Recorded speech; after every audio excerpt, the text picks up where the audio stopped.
I am making a video on how to draw a window in perspective. And I have for my equipment today just plain piece of 8x10 paper.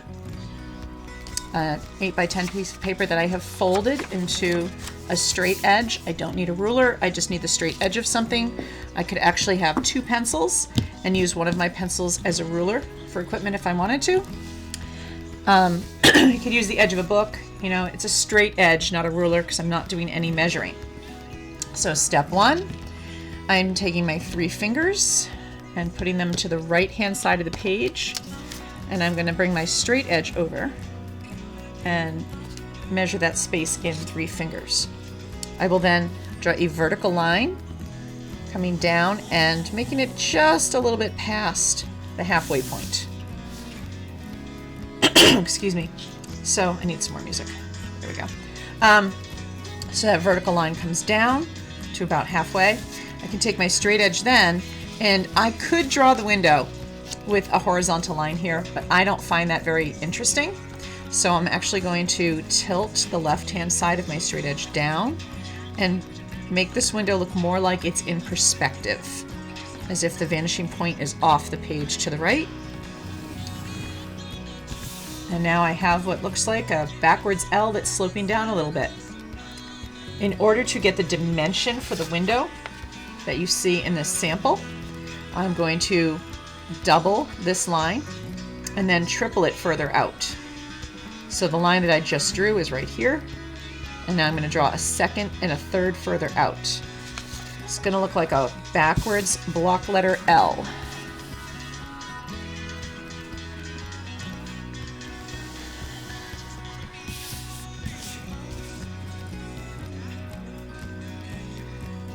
So there's my close together paralleling, and I'm going to do it again further out for the wood of the casement. It's going to make this a little bit lower. And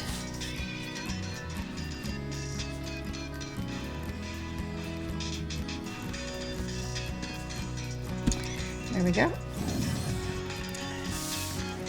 So there I have my sort of block letter L that's backwards that creates this portion of the window. Now I'm going to handle this window sill. That's the part where you put a plant or your cat jumps up to look out the window. And basically what I have here, 1, 2, 3, 4, 5 diagonal lines. Over here I already have 3 of them drawn. And they don't have to be totally parallel, but be careful you don't make them spread out too much, because that's not too believable. So I'm going to create a line here and another one under it. Yeah, I'm going to skip this song. Okay. So now I have 1, 2, 3, 4, 5 diagonal lines at the bottom of my page, relatively parallel to each other. This one might be a little funky. And I am going to draw a diagonal line the other way from this corner out. And that's what's going to create the edge of that windowsill.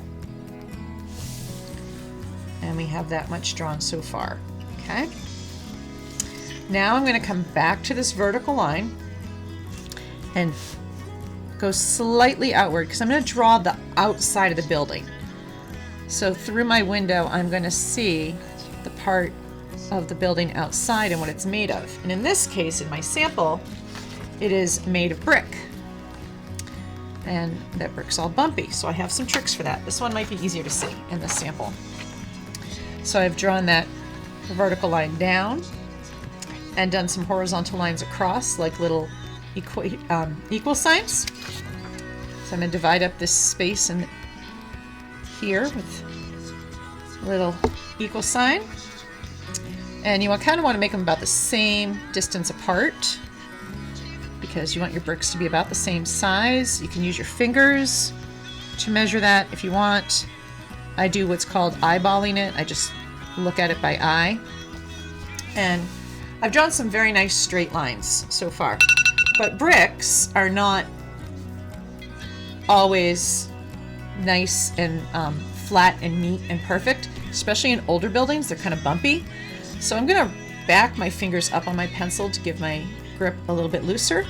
And I'm going to just jiggle like I've had too much sugar.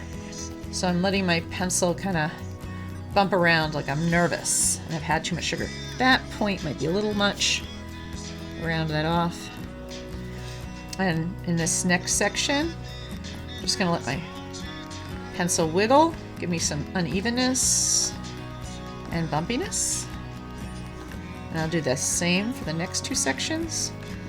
I'm really not thinking too hard about what I'm doing. It's sort of scribbly, getting myself some texture to the brick. Some bricks might be more broken than others.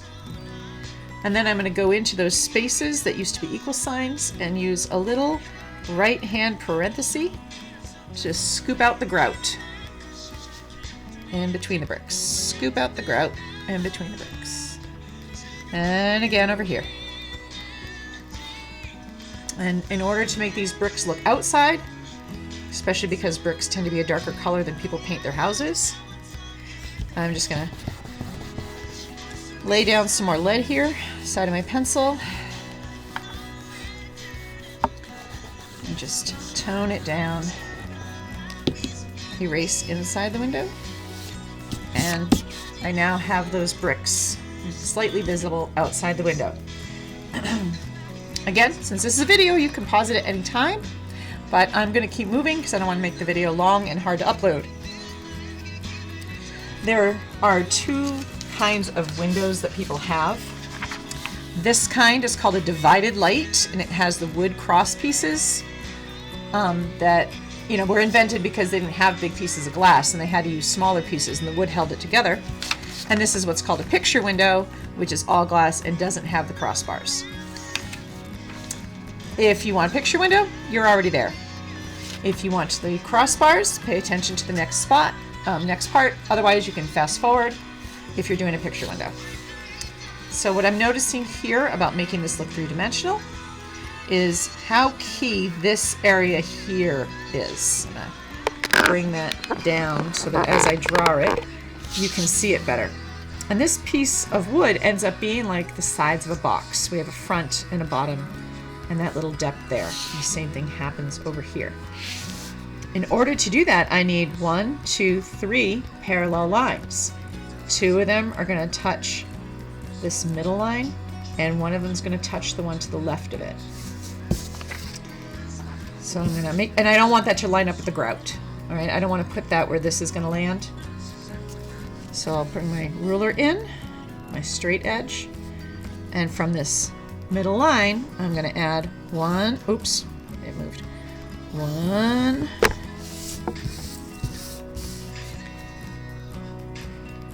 2 lines that are roughly parallel to each other. I'm going to erase where they cross the brick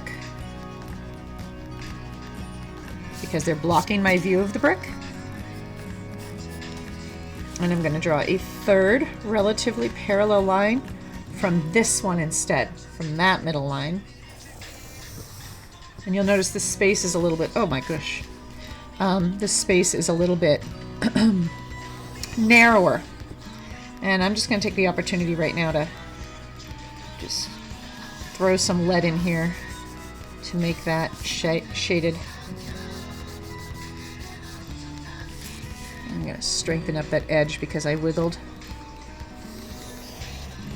There we go. And over here on the right hand side,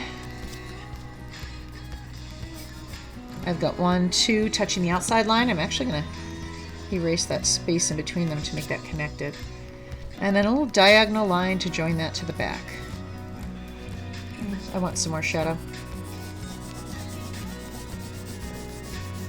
So I drew that with 3 roughly parallel lines and shaded the space between the bottom 2.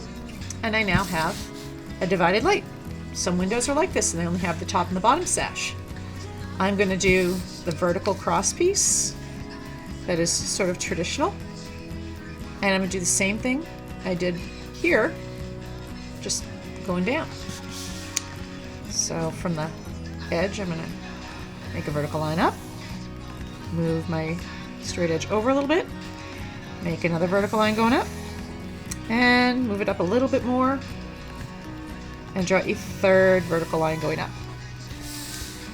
Now that I have all three of those lines, I'll come down here to the bottom, and two of them are going to touch what's the inside of the window,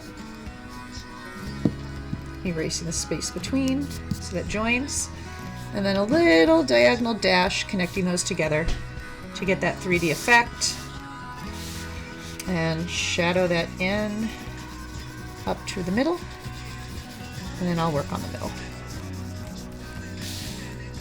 Okay, so now here where things cross, I'm going to erase so that they become one piece. So the white parts of the window become a cross.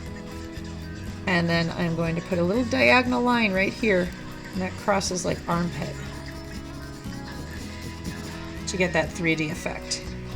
Now that separated me from the top part of this, and I'm going to take the space in between those two lines and shade that one in.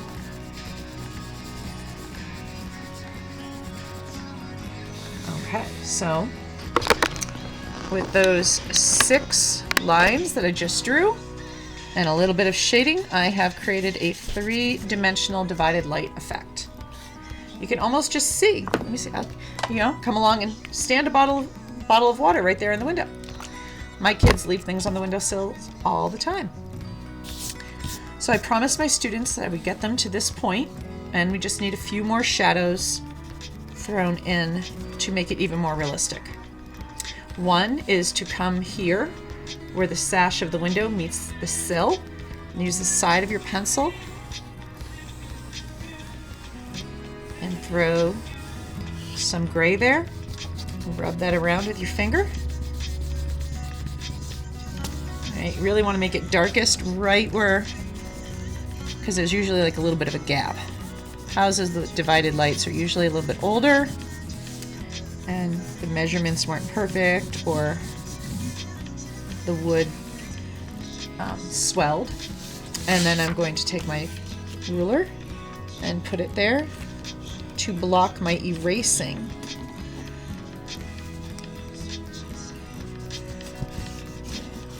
Just cleaning up that one edge so that the shadow is down on the sill. And also on that windowsill, the part that's towards me would probably have a little bit of shadow cast on it because the light would hit the top where the window is. A little more rubbing. I don't want this one to be as dark as where the window meets the sill, because as I said, this area over here probably has a gap that casts a shadow. And then, all right, this might be a little tricky.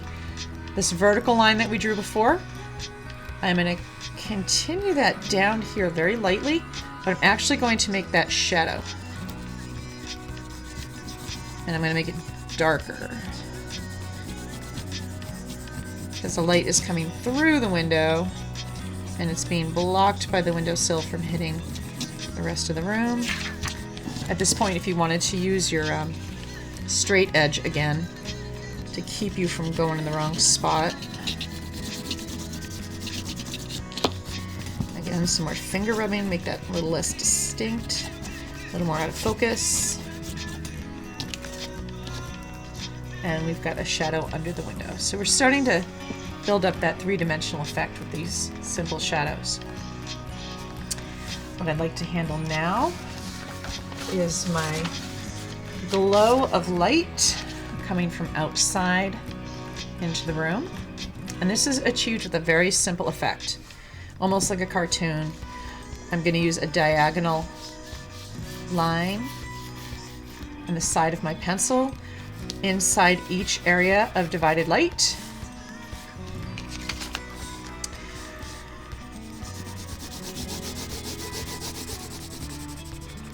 I might not be too perfect right now because I'm trying to hurry up and show it to you. And sometimes watching me shade a large area is boring. And the video is already reaching 15 minutes. So, spend some time making your fingers dirty. And the more grayed down the window is, the more light will show up, because that's how we show light, is the contrast with dark. Okay. I'm going to go the opposite way to bring the sun in.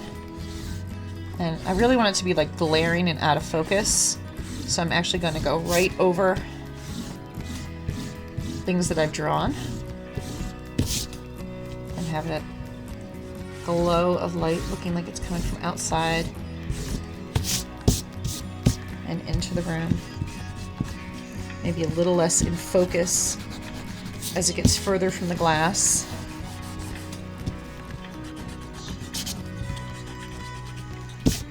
All right, without making this video any longer and harder for you to watch, that is the basics of how I shade down the window and add a glow of light. And this is how far we got in class today.